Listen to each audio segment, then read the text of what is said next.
Hi, everyone. Good morning or good afternoon, wherever you may be. Thanks for joining us today. This is Jennifer Weiss with the Climate Action Reserve. We are ready to get started, and I'm going to turn it over to Craig Ebert. Hey, Craig, if you're online. I am, Jenny. Thank you. I want to welcome everyone to the kickoff of our North American Carbon World Virtual Series. We were hoping about a month ago, a little over that, to see many of you in person in San Francisco. I think we all know what's transpired that prevented that, and it's most unfortunate that we weren't able to pull it off. But we are going to be holding a series of virtual sessions, kicking off with today's, that is the marquee plenary session at NACW on navigating the North American carbon world. So again, thanks all of you for showing up. And Jenny, you want to show the next slide, please? We want to first of all, take this opportunity to thank the sponsors and exhibitors for NACW. Even though we weren't able to show up in person in San Francisco, year in and year out, we really appreciate the support we get from these companies and organizations. And again, want to thank them for all of their support this year and over the years as well. Next slide. So I just wanted to introduce our panel today. We have very fortunate to have Rachel Cletus, who's Policy Director for the Climate and Energy Program at the Union of Concerned Scientists. We also have Dirk Forrester, who's the CEO and President of the International Emissions Trading Association. Also Eduardo Piquero, who's Director of Mexi CO2 in Mexico City. And also Dave Sawyer, who's the Chief Economist for the Canadian Institute for Climate Choices. And as all of you can see, that they make an impressive panel from the virtual dais that they occupy. And so I want to thank all of them for participating. I'd also like to now turn it over to Dan Mcgraw, who's the head of Americas for Carbon Pulse. Dan is wearing his trademark tuxedo today, as you can all see. So Dan, I'm going to turn it over to you.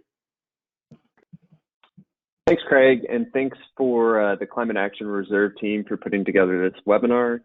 Since we have a pretty brief hour here, I just want to jump right into the conversation. With the coronavirus sweeping across the world, we've seen some significant behavioral shifts across the globe and altered outlooks for the global economy. So I'd just like to ask all the panelists, how does the COVID-19 impact and its economic fallout alter the future of the programs enacted or proposed in various North American jurisdictions internationally? Just to make this a little bit easier so we're not talking all over each other, I'm just going to go left from right from what I see on my screen. So Dave, do you want to start and maybe talk a little bit about that issue?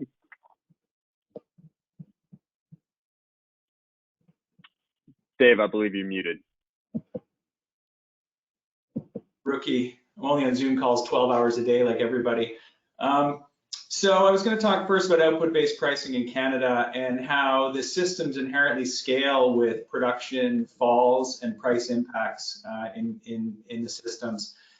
Because we have benchmarks that are keyed against production, as production falls, the compliance obligation also falls.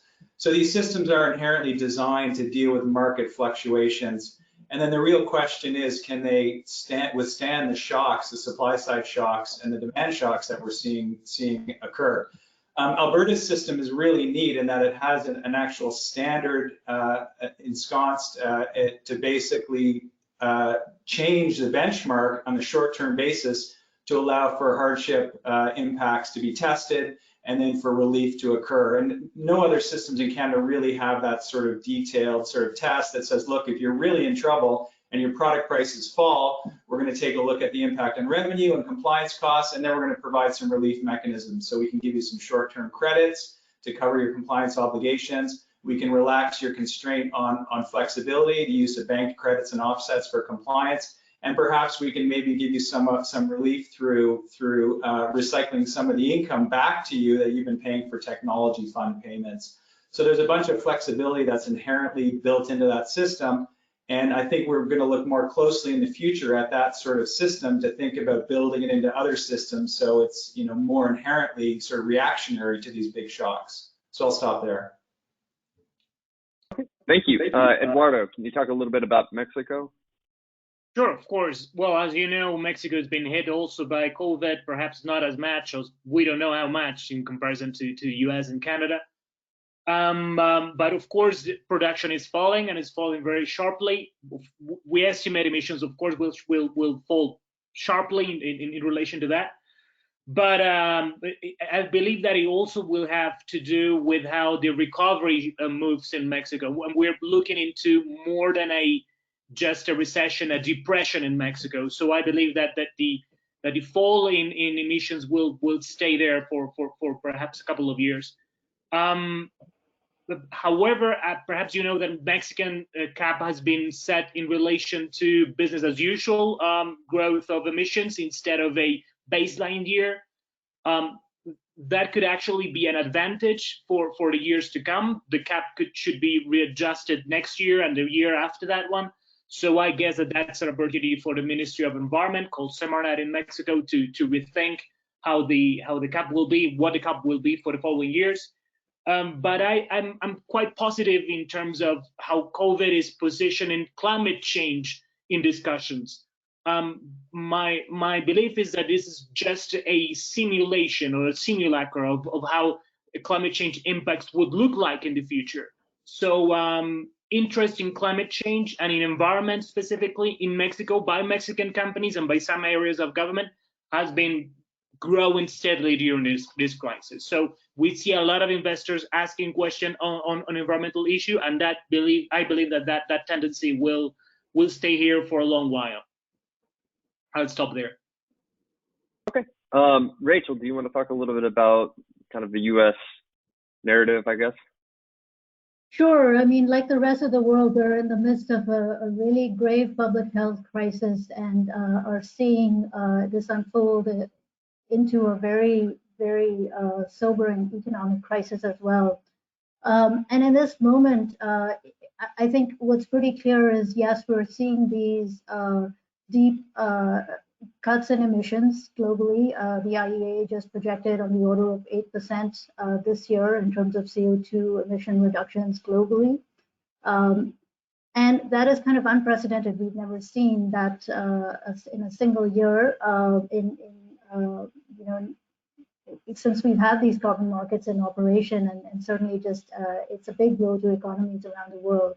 Now, this is not the way that we want carbon markets or economic or climate policy to function, of course. This is not the way in which we want to bring about emission reductions.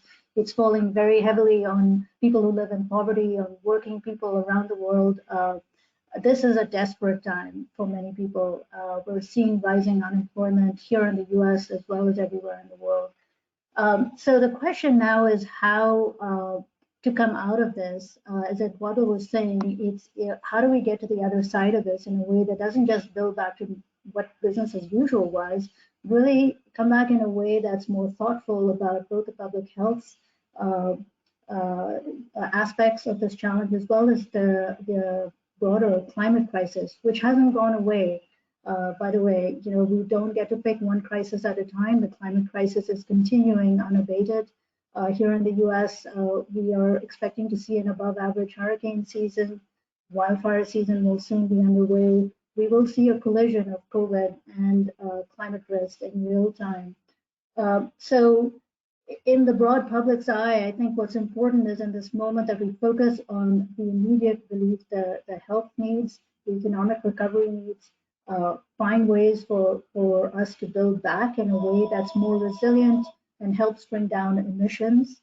But equally, we need to be vigilant about the fact that while these carbon markets have automatic stabilizers in the sense that as emissions go down, yes, the cost of these allowances as well can adjust if the markets are set up to do that. We have a danger that as budgets come under pressure, both among nations as well as states here in the US that have carbon pricing programs, that there might be an inclination to raid budgets, carbon revenues, to help pay for the economic recovery. So some of those revenues have been expected to be devoted to things that would help with our climate goals. And it might be the case that some states turn to them to fund other things that are equally important, schools, roads, etc. We're expecting here in the US a real crisis at the state level in terms of budgets.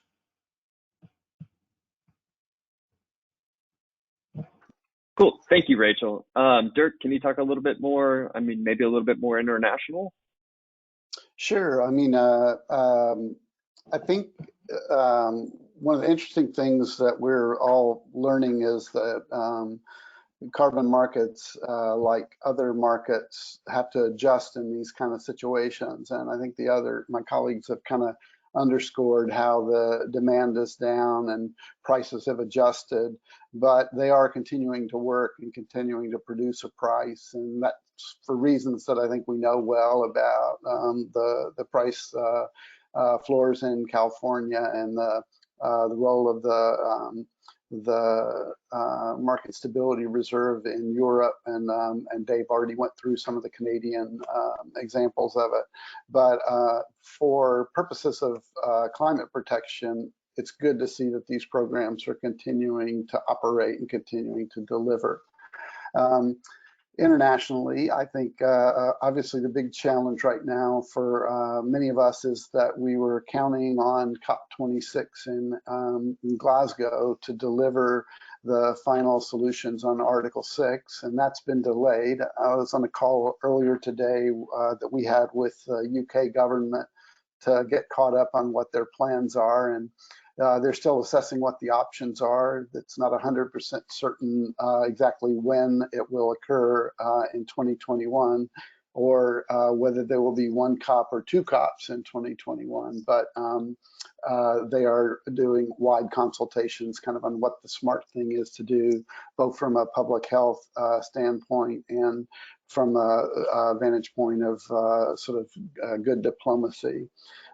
So we're just gonna have to wait and see exactly when that happens. And our hope is that the negotiators working on Article 6 have an opportunity to use the time wisely and to actually do as we're doing, meeting virtually in smaller groups, but trying to find ways to bridge the gaps that they have and come up with solutions so that when they do come together, there's a higher likelihood of success because they've used the time well.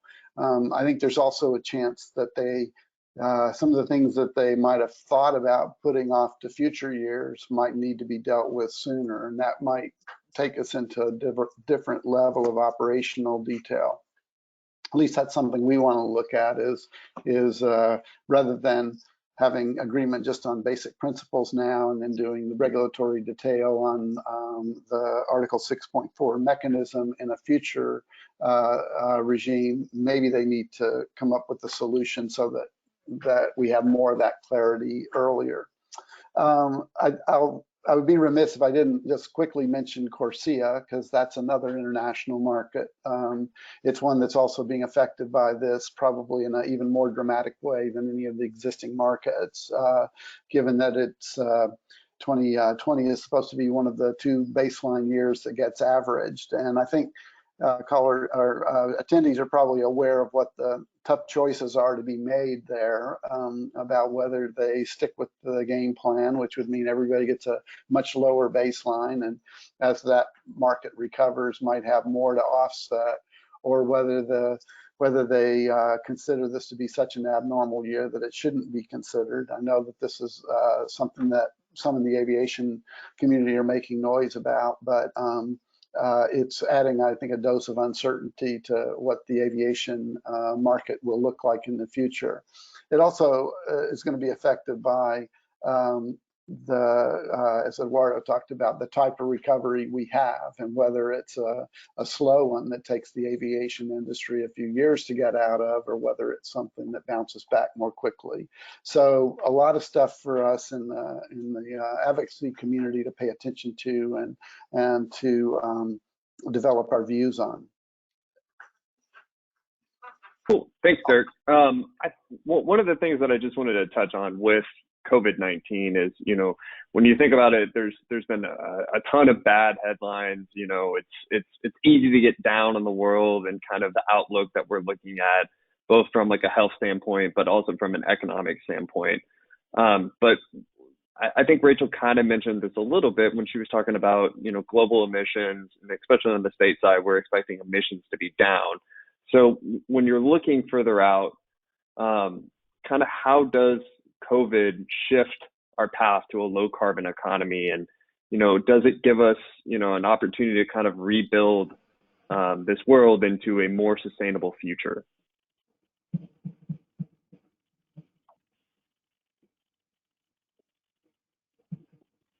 Rachel, do you want to take that?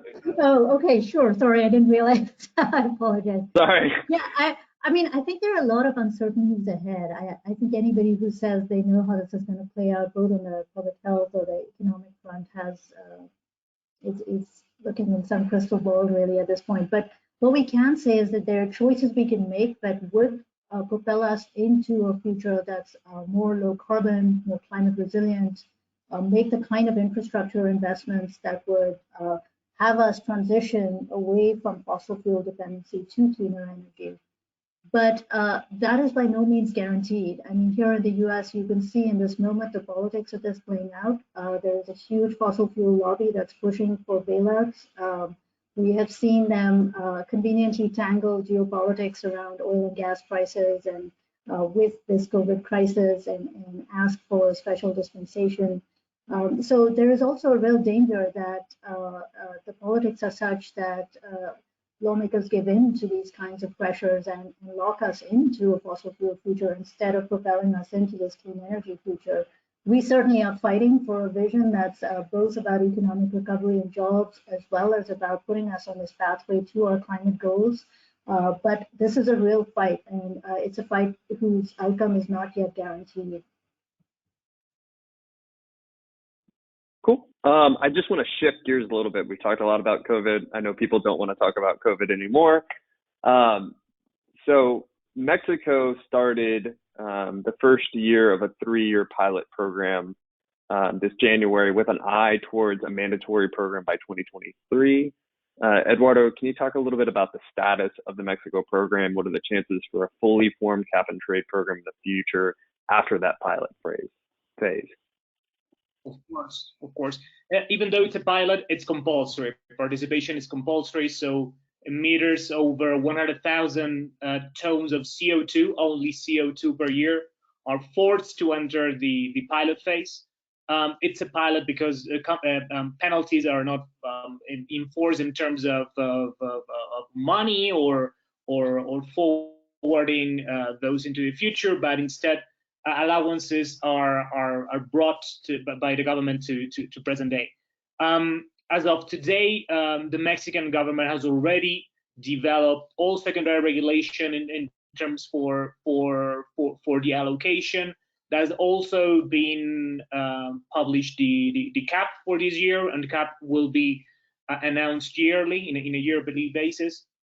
But as of today, the government is currently working on what kind of registry they will use for this pilot phase, and probably moving into a different one for the actual real market after 2023.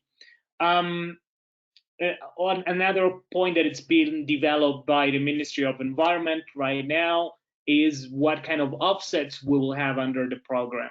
It's still being defined which sectors will be allowed to produce emission reductions and how those emission reductions will connect with the allowances. We know as of today that emission reductions do only account for 10% of obligations for companies covered by the ETS. And of course, there is a lot of communication and outreach out there for those companies still finding hard to understand how the ETS, how an ETS works. But as of course you know that, and also as Rachel was mentioning, Mexico has a very strong oil and gas agenda these days. We're investing a lot in very wise decisions in oil and gas infrastructure. So I can imagine that one of the lessons COVID and the quite sharply fell on oil and gas prices will be to rethink those investments. and that are generally unpopular. A poll was published today saying that 66% of Mexicans were worried on the kind of investments this government was carrying out.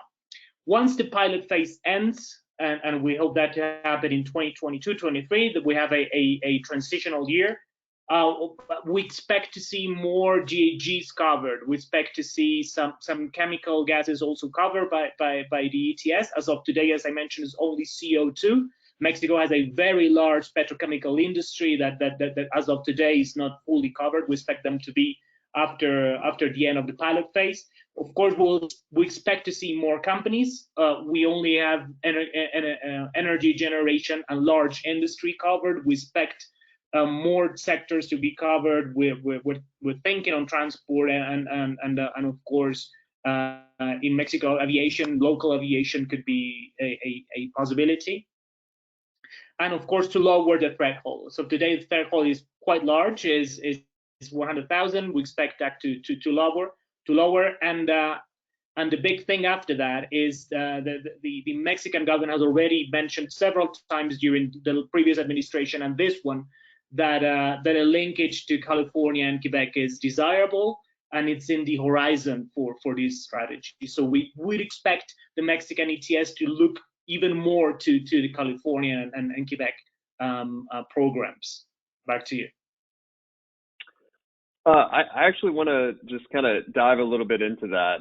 This is kind of shifting around my agenda a little bit, but one of the things that I'm sure everybody who's involved with California carbon or living in the U.S. in general probably knows that the U.S. Department of Justice sued the state of California in October, challenging the WCI linkage between California and Quebec. So I was kind of curious whether or not that lawsuit and the potential outcome of that lawsuit mixed with kind of talking a little bit about the fossil fuel industry in Mexico, does that create any kind of hesitation for the Mexico government to link with WCI in the future? No, not that we know of. Mexican agenda in terms of climate change is very clear. Mexico is a very, very vulnerable country to climate change, and even though this administration is quite different from the previous one, still climate change is holding a position that it doesn't hold in other Latin American countries. Large parts of the population are extremely vulnerable or live in places that are endangered due to climate change impacts, such as hurricanes and droughts in the north of the country. So that has not been the case. As a matter of fact, this administration is not really fond of environmental issues, but we've seen during the last year and a half that the ETS design and implementation has moved forward. And so it's probably one of the very few programs, environmental programs, that this administration is really pushing, with the help, of course, of international cooperation. Okay, cool. So we're gonna go stateside. We're just kind of working south to north here. Apologies for that, guys. So one of the things that we've seen, or I've noticed, just in the U.S. over the past 3 years, primarily during the Trump administration, is you've seen this bubbling of environmental policy on the state level. You know, that's come in the form of, higher renewable portfolio standards, net carbon neutral goals, and cap and trade programs. You've also heard, quite a bit of chatter about low carbon fuel standard programs in various different parts of the U.S.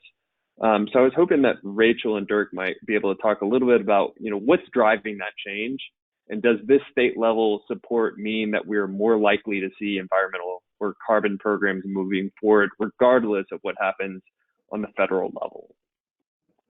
Well, Rachel, do you want to start? Sure. There's no doubt that there's such a lack of federal leadership, and in that vacuum, states are certainly stepping up to fill that role and doing it very powerfully in lots of interesting ways. I think one of the most important lessons we can take away is that most states are recognizing that this is going to take a suite of policies. Yes, some are adopting carbon prices. We've seen a number of them move forward with the existing programs or express interest in joining programs. We see Pennsylvania and Virginia, for example, wanting to join RGGI. We've seen some efforts founder in some states like Washington and Oregon as well, and there's certainly a lot of politics related to that. But in general, we are seeing states recognize that to really deliver on their climate goals, they need a portfolio approach, and they're combining carbon pricing with renewable portfolio standards, with low carbon fuel standards, with energy efficiency measures, using the carbon revenue sometimes to sort of further increase deployment of clean energy technologies. And they're trying to find that they're finding that there's a sweet spot here where when you put these policies in place together, you get greater effectiveness, you're able to bring down emissions, you're also able to meet other public health and consumer savings goals. And I think that's a real lesson for whenever we do have a government in place that is willing to live up to our responsibilities on climate policy at the federal level. That said, I mean, I think one thing that we are recognizing too is that state action on its own is not going to be enough. Yes, we have to push it as far as possible. In this moment, that's what we have, and we have to use it to get the most in terms of emission reductions. But without federal action, we are going to fall short. There is a really important role for the national government in the US to be playing in deploying the suite of policies, including a carbon price. We, you know, that is something that we're still waiting for. What has been especially harmful to see, though, is that the Trump administration is also attacking states' rights. So the lawsuit you mentioned, the DOJ lawsuit, is clearly politically motivated. They've also gone after California's ability to set stronger fuel economy standards that they were doing and that EPA had given them a waiver to do. So in this way, the administration is not just not doing its part, but it's also rolling back things that were in place at the federal level, a number of EPA regulations like the Clean Power Plan that would have also helped incentivize carbon pricing at the state and local level. And they're attacking the ability for states to do what states want to do, like the WCI program to have linkage between California and Canada. Dirk, do you want to add a little bit to that? Yeah, I'll just follow that. Just as nature abhors a vacuum, climate policy abhors a vacuum too, and so you can almost count on it that maybe it's not just in climate policy, it's environmental policy in the United States. When the federal government is not active on an issue that concerns people, then states do typically step up and start doing more. And I think it's laudable in this instance that so many states are taking more interest. And I guess the other maxim that you would have is that every governor has ambition, both in terms of what their legacy is going to be and then also in seeking higher office. And this is becoming more and more an issue that is one that counts with voters about whether or not you're responsible. And they do share responsibility on the climate issue with the federal government. So it's no surprise that they should step forward. And I think perhaps as we see how states decide to rebuild their own economies after the COVID situation gets better, I do think that both, maybe this is an area where we'll see more bipartisanship.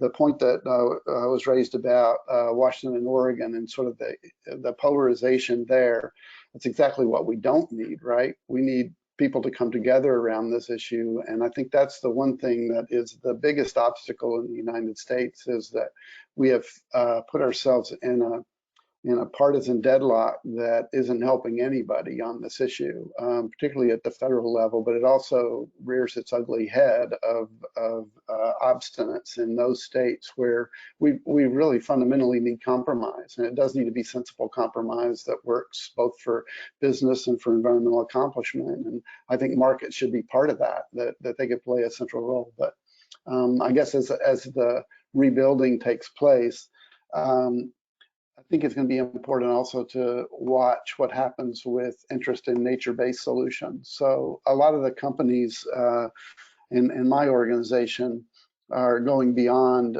their own sort of legal requirements, and they're setting their own net zero targets. And as part of that, there is an interest in use of nature-based offsets that help to compensate for the remaining emissions beyond what they don't mitigate. And the United States has great potential for nature-based offsets. And even this is one area that President Trump seems open, is about the Trillion Trees initiative that he embraced, that I think Salesforce originally took to him. But that area is one that it could become a great job creator. If you look at the data on job creation from farming or forestry compared to oil and gas, or running a power plant, nature-based solutions score off the charts higher in terms of putting people back to work. So depending on where things go and what kind of an administration we have at the federal level, but also the state level, I think those kind of solutions will get another look.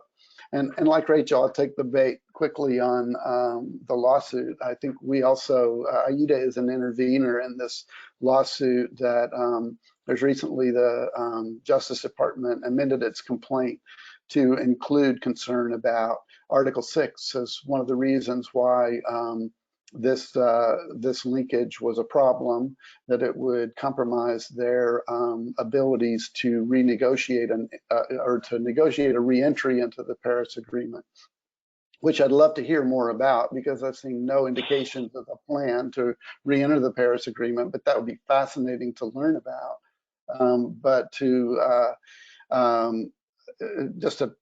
The part that I think is particularly concerning about that is maybe it shows a fundamental misunderstanding about how Article 6 works, because at the insistence of the United States, at least my understanding at the time was it was at the insistence of the United States, there's a provision 6.1 that says participation is voluntary. It's your choice whether you play in it or not. And 6.3 says that you can only participate if both parties agree to. So the United States government holds all the cards in this, and to try to pretend that California is playing cards out of the U.S. deck is a little bit of a misreading, I think, of that. And we'll be making that point in our filings, I'm sure. But I just wanted to say a word about that I, like yeah. Rachel, I was pretty cynical. Yeah, just to give a little bit of background on that for people that don't know, the argument from the DOJ was that potentially it would put the United States and the Trump administration in conflict with Canada, because they would either have to agree to allowing Canada to use the California-based emission reductions for their NDC, or just reject them, which kind of creates this tension with a natural ally. That being said, I want to move to Canada. So Canada's federal backstop output-based pricing system and provincial alternatives, such as those in Alberta and Saskatchewan, are likely to see reduced carbon output from the industrial and power sectors because of COVID. Dave, would you expect this trend to lower companies' compliance obligations for 2020, or would those efficiency losses actually increase obligations? And does this vary by economic sector or method for the output-based benchmark? Yeah, just before I answer that, I wanted to follow up on Dirk's bit a bit. First, AIDA is an intervener in some provincial federal court cases against the federal government for their backstop policy, which is a carbon tax, economy-wide carbon tax on energy emissions, paired with a large emitter output-based pricing system, which covers, it depends on how provinces implement it, but it can cover process energy emissions as well. So they're doing a great job there. And then just as another follow-up, I mean, Canada is already in their biennial annual report already crediting WCI imports to Quebec towards our sort of NDC targets. So we're already sort of bilaterally, we've just sort of said, hey, here they are. These are coming in. So we are sort of, I wouldn't say we're trying to embrace, but we're certainly recognizing the movement of those credits into those compliance units into Quebec. And so in terms of output-based pricing systems in the country, As I said earlier, the compliance obligations are going to scale. And, we did some analysis looking at the oil sands sector about how, can they withstand this shock? And profits are way down, shuttering production, sort of, there's no room for oil in the system right now. And even when we look at that, the carbon compliance costs are so small compared to their total costs. So yes, they're struggling financially, but carbon pricing as implemented, by the jurisdictions and by Alberta in particular is not really that straw that's, the carbon straw that's breaking the financial back. So it's sort of a watch and see sort of a position right now. And as I said, governments are taking various different approaches to address sort of concerns about liquidity and about, basically financial risk. Is it an operational risk, as in the facility is going to be shut down? So different jurisdictions are taking a different approach. Interestingly, British Columbia froze their carbon tax increase this year fairly early on and talked about deferred carbon payments as one way of dealing with the problem. They're not recycling proceeds directly back to households and very small amounts back to large emitters. So that was sort of it, I think, backed themselves into a corner without having the compliance flexibility that Alberta has. It's unclear what the federal government's going to do on their output-based pricing system, but they did signal that the carbon price increase this year on April 1st would go ahead, and it did.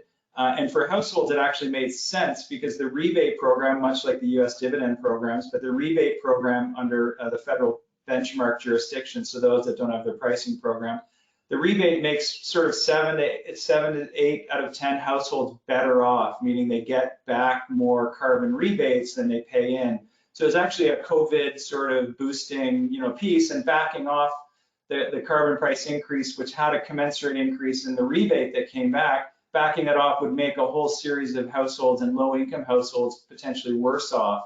So there's a mechanism where, the design of the rebate system scaled right away. That may not be the same case for the small to medium-sized enterprises, those manufacturers who are not the large emitters who have that output-based pricing system. So the folks who are facing a full carbon tax or carbon price in their emissions and their operations, it looks like they're not getting back exactly what they pay in. And there's a bunch of technology programs that are oriented to help them out and go forward and reduce costs. But in COVID, there's a liquidity issue and a business sentiment issue. So these sort of leveraged programs that are loan-based are not really going to help in the short term bridge these facilities from A to B, as it were. So I think governments are probably looking to help with liquidity there. And just one final thought. So what's been really interesting about the federal government response is that, so there's a lot of pressure, like in Canada, to help the oil sector out. And what the federal government did is they said, well, we've got a methane regulation. Methanes are cheap reductions. We've got a regulation coming into force soon, in a couple of years. What we're going to do is we're going to provide you some liquidity support to help basically drive, loans to drive your methane reductions forward. So here's a loan facility to come and get it, as it were. So here's a nice case where they're taking, a sort of a long-term regulatory objective to reduce emissions, and they're figuring out ways with COVID to basically reinforce that policy signal and dealing with the liquidity issue that the sector has. And the applications, apparently have gone through the roof. There's also an orphan well program, and that's a whole nother story, but the applications there have gone through the roof as well. So, there's some really interesting stuff going on. And so you've got this nice mix of the policies interacting or adjusting, but then also governments looking for ways to sort of help with the COVID problem, which is primarily liquidity and income, and then, adjusting accordingly. So I'll stop there. I got one more question for you before we're going to turn it over to questions from the attendees. I don't think we mentioned this at the beginning, but I'll throw it out here for Jenny and Craig. If you have any questions, you can, I'm assuming, put it in the chat box, which should be on your kind of right-hand panel side. But Dave, there are some alternative proposals out there right now for the federal OBPS. Does the COVID crisis kind of change or alter the federal government's decision whether or not to accept those proposals or not? Yeah, that's a really interesting question. So so the government, the federal government will stand down and defer. They will not preempt. They can choose to not preempt a provincial program. So if you want to have an output-based pricing system or an economy-wide carbon price, like in British Columbia, carbon tax, the federal government has some criterion, and they basically say, okay, we'll defer to your program, but you have to meet some core benchmarks. And I think what's happened in the jurisdictions that have not been approved, I think it's more of an administrative issue at this point, that they missed some deadlines for basically the federal government said, look, by this date, if you don't have a if you don't have a proposal into us that we can assess, we're not going to basically approve it. So that, I think that's really, it's more of an administrative thing, but there's a longer term issue. I think the concern is about differentiated benchmarks at the provincial level versus the federal level. So we have a common carbon price applied to industrial emitters and households and small industry. So there's a unified single price across the country. It's applied similarly in the fuel sector for liquid fuel sector for households and small businesses. But there's also a benchmark that sets your compliance obligation that is really, really different from jurisdiction to jurisdiction. And that leads to some very different average costs. So the size of your compliance obligation and how far you away from that benchmark and how it's set really impacts your average cost, how much you pay. So you see a carbon price that's the same, that signals do something about abatement. But maybe your benchmark's weak and you get over allocated, so maybe you don't want to do much abatement or you're just crediting like crazy. So there's some issues there that we really have to work out, and how COVID impacts that is an interesting question. And do we want to move to quantity-based systems instead of intensity-based systems? Because perhaps we can adjust quantities easier than prices in times of shock like this. So there's some really interesting questions there. I'll stop. Cool. Jenny, do you want to take over and see if there's any questions? If not, I've got a few still left in the can that I'm willing to ask. Hi, Dan. Sure. There are 4 questions right now. And like Dan mentioned, if you have a question, you can enter it through the question box. It should be in your dashboard, which should be on the right-hand side of your screen. So the first question from Roy Thune. Is it realistic to think we can move away from fossil fuels and large GHG emitting sources like food waste without a variable carbon footprint tax? So I guess I'll throw it out there, and the panelists who would like to answer can speak up. Might be the easiest. If whoever wants to talk, raise your hand and I'll call on you guys. I'm thinking Rachel first. Yep. I can start. I mean, there's no question that a carbon price can play a very important role in this effort to decarbonize, and it's a crucial tool.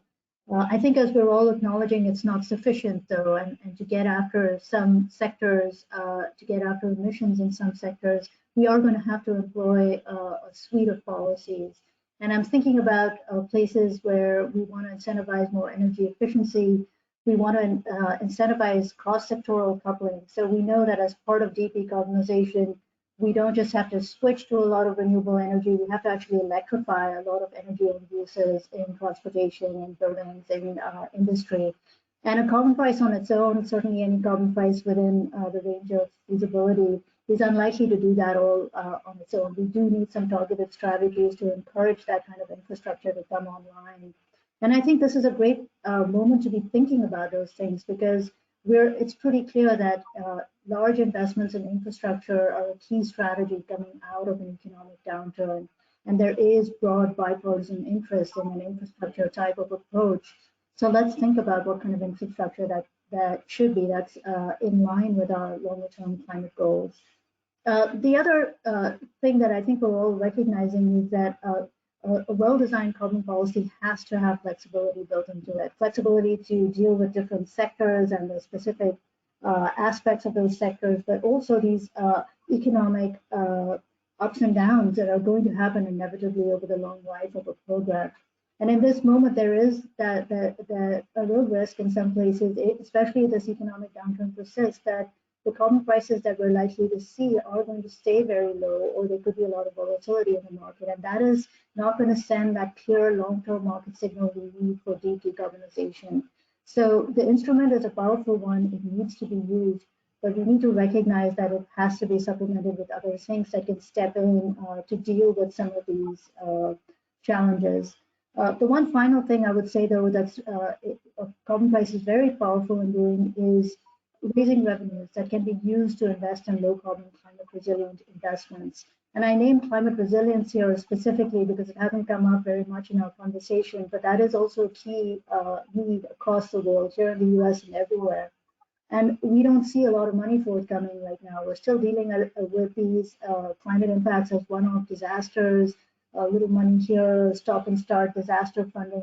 We actually need a steady stream of money going to build true climate resilience over the long term.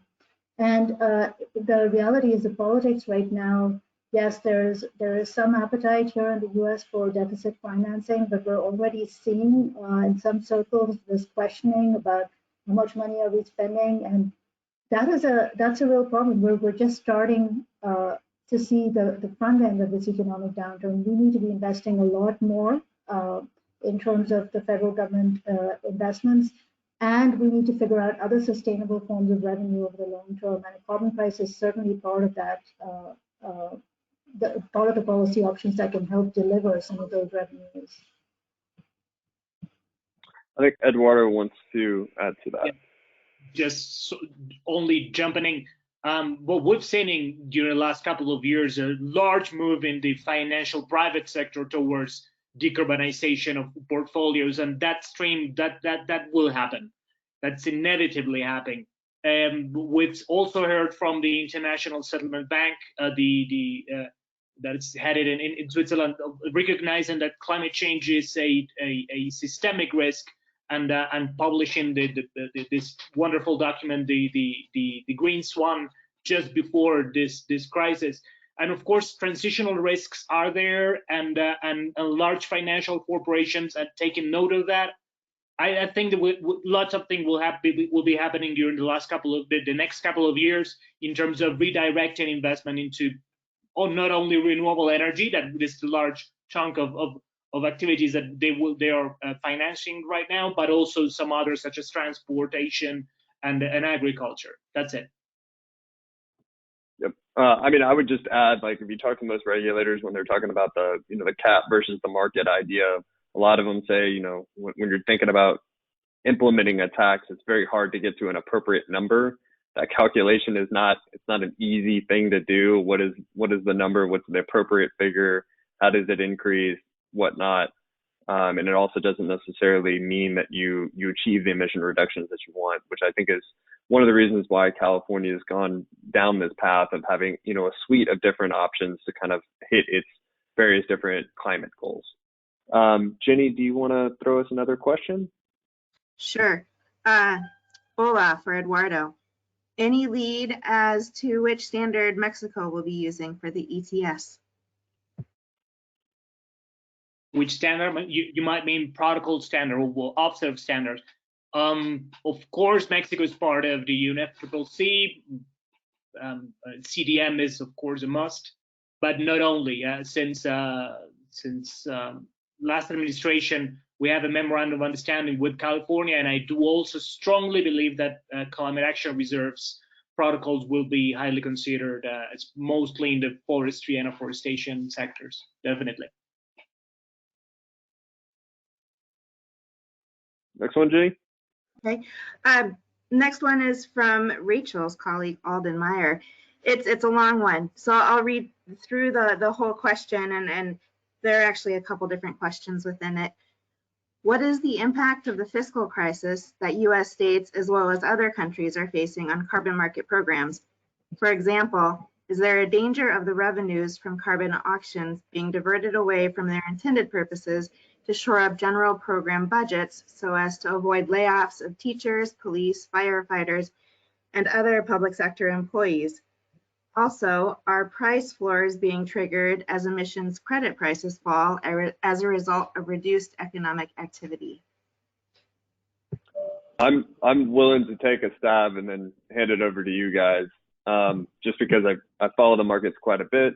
And Reggie's actually, which is the Northeast ETS, which just regulates power sector emissions. It dipped initially during the COVID crisis, with a lot of those states being hard hit by the coronavirus pandemic. But for the most part, it's been pretty resilient. It's actually up based on where it was prior to the coronavirus pandemic starting.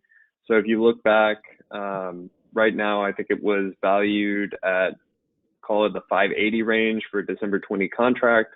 That's the highest price since the end of February. So it's had pretty good resiliency in the program. On the California side, you've seen a significantly different outlook.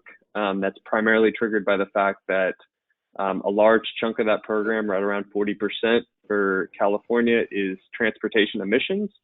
And because of Governor Newsom's order on March 20th, you've seen a significant scaling down on the amount of gasoline demand from everyday California commuters. So the result is you don't necessarily know where the supply and demand metrics are going to be, because you don't know what the consumption figure is.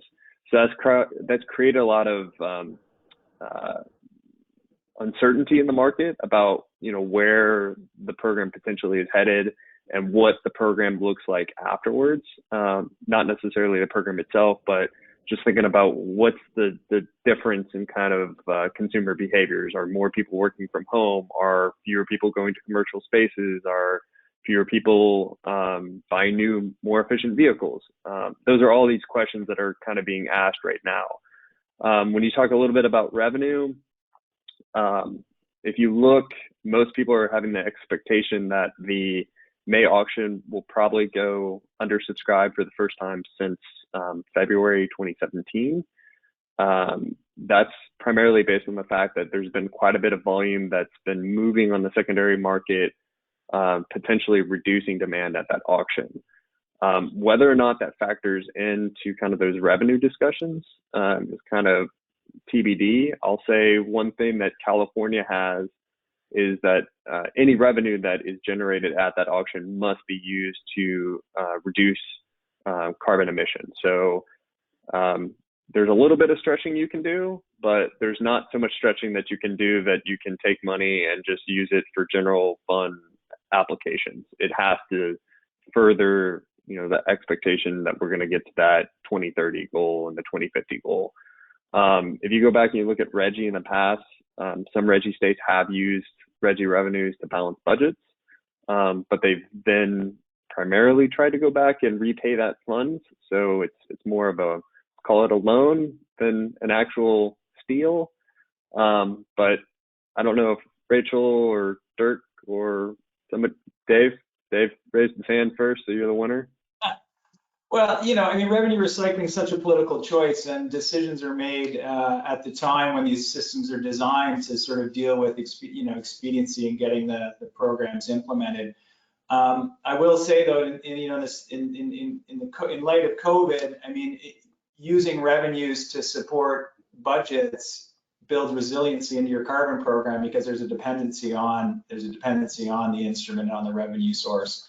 And this we saw in British Columbia with the carbon tax in 2013, when there was a move within government to kill the program, kill the system. And in fact, tax reductions were baked into the system, led to basically the government saying, well, we're not going to raise personal and corporate income taxes by killing the carbon tax. So I think we have to sort of think about this resiliency question, and then, as I said, the politics of basically bringing money back to some objective that meets sort of your implementation goals. So I'll stop. Rachel? Yeah, just to add briefly, I think there's going to be a lot of uncertainty in the markets. We've seen it with the EU ETS in California. RGGI has been more resilient in part because it's a power sector only cap, and we are still continuing to see in the power sector, while demand has fallen off, that there's been a shift in some cases from to residential use, etc. So there are reasons why, depending on what the cap covers, but we're going to see volatility over the next months. And I just want to name one aspect that's harmful is that in California, a percentage of the auction revenue, 25%, if I remember correctly, is allocated towards EJ communities to use for purposes that will further policies, investments that the communities themselves are choosing to invest in, when we see volatility and when we see revenues drop off, that has a real direct harmful impact on these communities that were counting on these revenues to deliver local emission reductions and other amenities in their communities.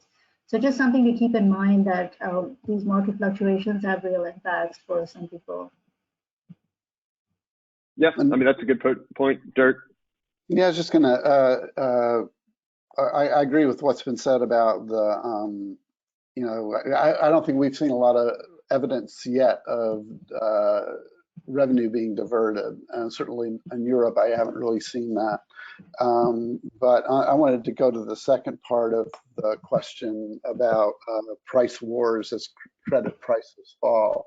And it's interesting, at one of the meetings that we had in late in 2019 in London, I could sense some nervousness in the offset community that supplies were starting to dry up because there were so much increase in voluntary market demand, and airlines were getting ready, and so you had people saying, I'm almost out of credits, you know, I'm out now on the hunt for more projects.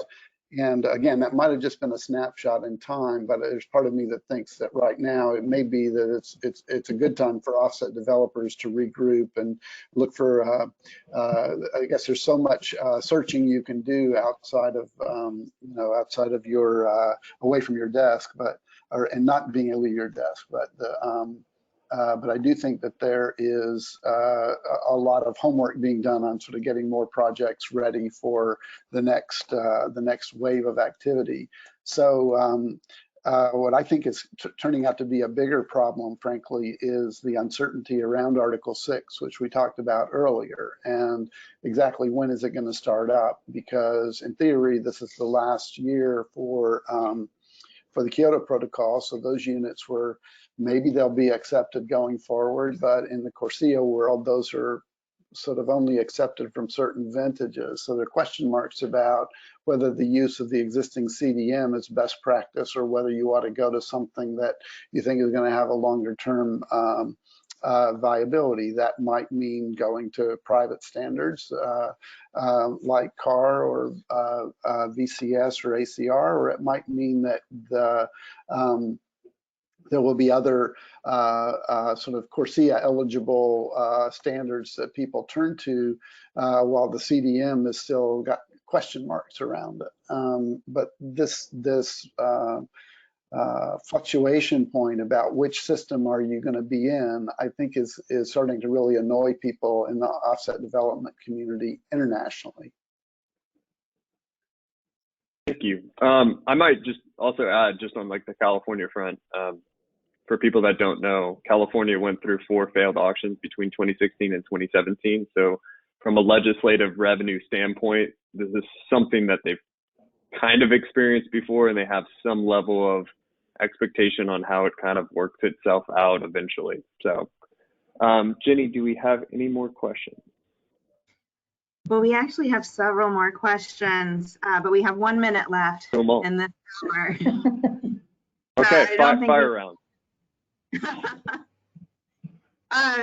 We can try and squeeze in one last question and then close it out. Yep. If everyone's fine. Okay. So the last one we can squeeze in is from Cooper Robinson. Our experience on the ground is that producers largely shrugged and didn't want the methane loans. They already have enough debt on balance sheets. I'm surprised by Dave's comment that applications have gone through the roof. Is this confirmed or speculation? Yeah, so I misspoke there. The Wells program has gone through the roof. There's something like 1,800 applications. So yeah, thank you for indicating that. And yeah, we'll have to see what happens with the methane program. All right, Jenny, let's do one more. Okay, the last one then, for real. Robert Archer asks, how severe is the increase in surplus allowances in the EU ETS and California cap and trade programs? What should be done? Wow, that's a hell of a question. I'm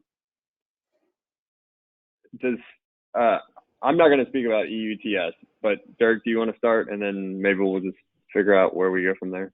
I'll just say, you know, in the EU ETS, there's a structural element now, a reserve where the amount of surplus in the system gets looked at on a periodic basis, and then if it looks like there's sufficient supply in the system, they hold back from the next auction part of the volume. And there are rules around how this operates that are quite significant. Not enough time to explain, but tomorrow is the date, I believe, that the EU will announce sort of what its look back at 2019 and the amount of allowances in circulation were. And from that, market practitioners will know how much to expect in upcoming auctions. And I think there'll be a further adjustment made based on this year's. This is looking at sort of historic amounts that are held in banks and amounts that are handed out in free allocation, and then they adjust it on the amounts that are auctioned, because for the power sector, everything is auctioned. So, there's still, I think it's 1.75 billion that's sitting in this reserve from past times, but going forward in a few years, they have the power to cancel out of that reserve. So there are a bunch of structural rules in place, and all of this is going to get new scrutiny with COVID scenarios going forward about, is the rate that they hoover it out of the system and stuff it in the reserve, is that big enough for the crisis that we're dealing with? Maybe not, because we weren't anticipating anything like this. But secondly, like that cancellation question, and if and when and how often that can occur. And briefly on California, I think already in this last round of reauthorization of the CAP program, there was a significant discussion about the overallocation and what could be done, and structural elements of the program. Just very briefly, I think some of that will pop back up again, but there's a note of caution here, because when the economy starts back up again, post 2009, for example, we saw a big surge right back up. And of course, this is a very different crisis, likely to linger for a longer time, but this is not going to be a permanent situation. So I think we'll hear some concern. I think there will need to be some decisions made, but we should also recognize that ultimately the economy is going to come back. It's a matter of time. And then finally, it's a caution for future programs elsewhere in the world that are just now getting underway, that designing a program from the get-go with these flexibilities in mind is critical to making sure that when we hit these moments, they're just bumps, not deep, undermining of programs. Yeah, and just to piggyback off of that before we close this all down, one of the things that spawned out of AB 398, which extended the program to 2030, was the Independent Emissions Market Advisory Committee, EMAC. And one of the things that they've looked at is this question about oversupply, and they've looked at, a EU ETS type of system, which is a supply trigger. You go above this threshold and you remove supply based on, some sort of metric. There's also a proposal out there that's a price-based trigger, which is something that the RGGI program uses or will implement in 2021, which is an emissions containment reserve, which says if prices aren't above a certain price level, then a certain amount of supply can be removed from the program, and it allows you to have some sort of flex on both sides. Right now, California has resisted that because they say, even with the current surplus that's existing in the supply right now, or in circulation right now, they can still hit their 2030 goal. So I think if you start to see some of that math shift, and there's some question about whether or not the state can hit its 2030 goal, or whether or not this economic recovery is much longer than people expect, you could see them look at the question a little bit more closely than they are right now. I think that should be it, Jenny. Okay, and like I mentioned, there are several other questions, so we will work to get those answered, and perhaps directly send responses to the people who posed the questions. So I'm going to turn it back over to Craig to close this out. Thanks, Jenny. I'd like to take this opportunity to thank all of you for attending today for our inaugural kickoff of the NACW Virtual Series. Appreciate the entire panel for their creative and thought-provoking discussion today. just to follow on for one of the questions about what happens to cap and trade revenues, the next webinar in our series will actually be happening next Thursday at 1 p.m. Pacific time, and it's going to be supporting local action, the California Climate Investment Program. And just also as a reminder, today's session is being recorded, and we will post it shortly on our website. And finally, just to close it out, Jen, if you could go to the last slide.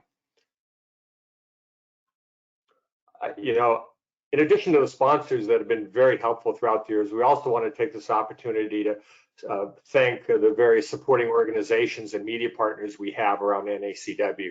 It really is takes the village approach to pulling off the best carbon policy conference in North America, and without your support, it simply wouldn't happen. So on that basis, again, I want to thank everybody for attending today. Again, thanks to the panelists for their great discussion. Everyone, stay